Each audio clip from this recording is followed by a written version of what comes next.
What does Bitcoin do? Is it perfect? Neither was email when it was invented. 大家好，今天来介绍比特币。如果你可以看完今天的视频，你将比全世界99%的人都了解比特币。也可以将这支视频发给自己的家人好友，到时候他们肯定会跟你说 Thank you. Thank you for the opportunity to speak with you today. My name is Peter Van Valkenburg, and I'm the Director of Research at Coin Center, an independent nonprofit focused on the public policy issues affecting cryptocurrency and public blockchain networks. What is Bitcoin? Bitcoin is the world's first cryptocurrency, and it works because of the world's first public blockchain network. What does Bitcoin do? It's simple. It lets you send and receive value to and from anyone in the world using nothing more than a computer and an internet connection. Now, why is it revolutionary? Because unlike every other tool for sending money over the internet, it works without the need to trust a middleman. The lack of any corporation in between means that Bitcoin is the world's first public digital payments infrastructure. And by public, I simply mean available to all and not owned by any single entity. Now, we have public infrastructure for information, for websites, for email. It's called the internet. But the only public payments infrastructure that we have is cash, as in paper money. And it only works in face-to-face transactions. Before Bitcoin, if you wanted to pay someone remotely over the phone or the internet, then you could not use public infrastructure. You would rely on a private bank to open their books and add a ledger entry that debits you and credits the person you're paying.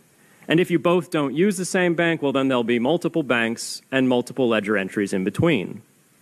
With Bitcoin, the ledger is the public blockchain, and anyone can add an entry to that ledger, transferring their Bitcoins to someone else. And anyone, regardless of their nationality, race, religion, gender, sex, or creditworthiness, can for absolutely no cost create a Bitcoin address in order to receive payments digitally.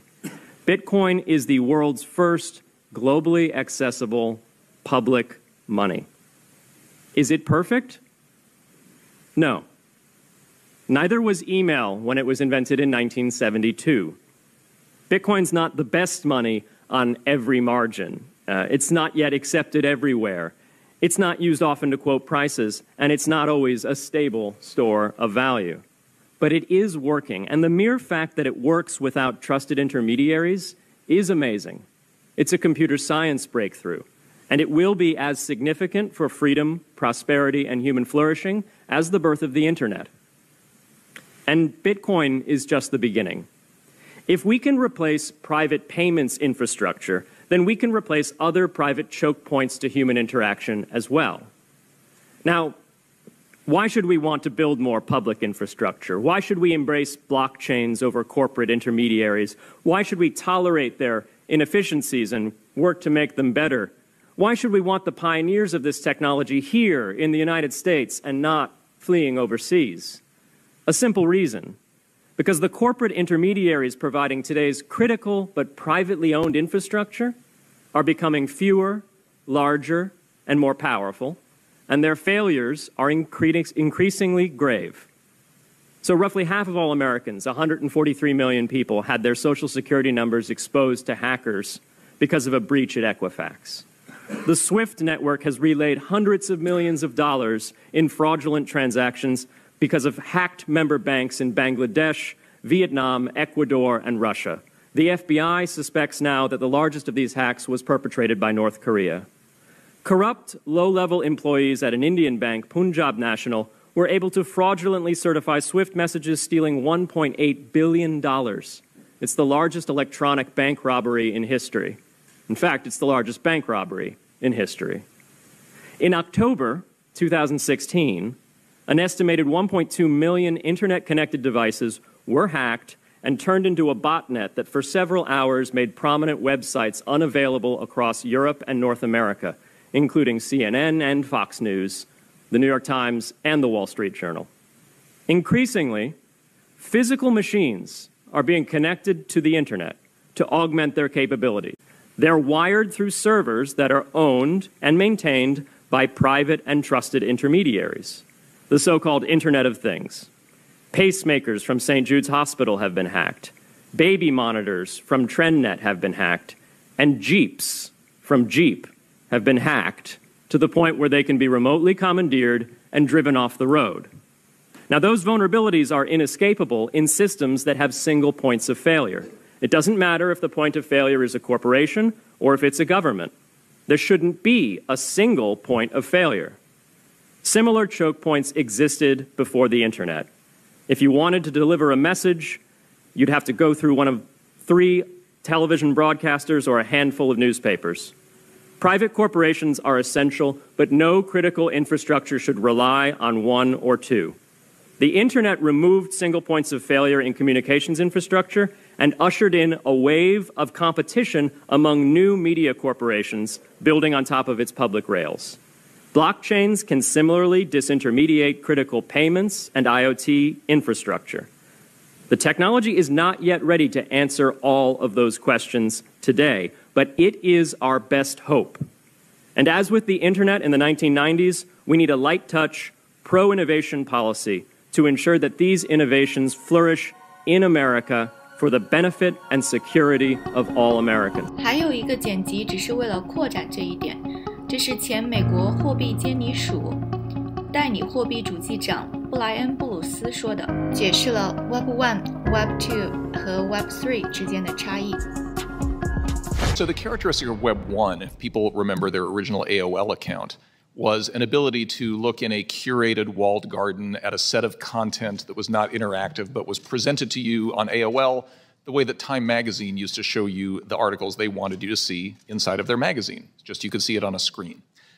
The innovation of Web 2 was that suddenly you could not only read content, but you could also write content. This is when the blogosphere became a big thing. People remember this from the late 90s, the early 2000s. The reason for the centralization of the internet, of course, was that all of that activity was being monetized by a very small number of companies. Facebook, as the chairwoman mentions, Google, and 2 or 3 other companies. What makes Web3 different is the ability to own the actual network.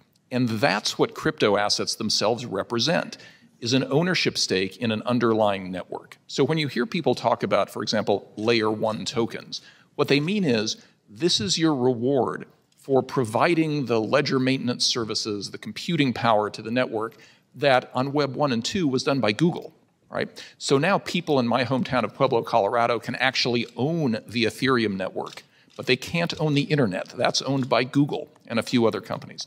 That's what the project of crypto is all about, is allowing people to directly own the networks that have native assets that are supporting it, and that's the nature of decentralization, where the token holders are the people who control the asset, not so Google. Token holders, for our language here on the Hill, those are digital assets, right? Which are the keys to open up the ledger for you to participate, right? Correct. So describe to us how those digital assets fit into this internet revolution, Web3. So the concept is that you have sort of application layer tokens and you have protocol layer tokens. So if I'm an owner of Bitcoin, let's say that I'm a miner of Bitcoin, somebody who actually creates Bitcoin. The Bitcoin is the reward I receive for doing the work to keep the network operational, and that allows me to own a piece of the Bitcoin blockchain. Or take Ethereum, which is easier to understand. The Ether token represents an ownership stake in the network, but on top of that network are all kinds of apps that get built on the network, much like the apps on your phone depend on the underlying network existing that lets the phone operate. And so people will make judgments about which network is likely to win, and they will invest in the tokens in that network much the same way you might invest in Google stock because you think Google is going to scale access to the original internet. The difference being here, you can vote on what happens in the future of a proof-of-stake network, for example. You can get rewarded through a proof-of-work token for maintaining a ledger on something like Bitcoin. But the real message here is that what happens on the decentralized internet is decided by the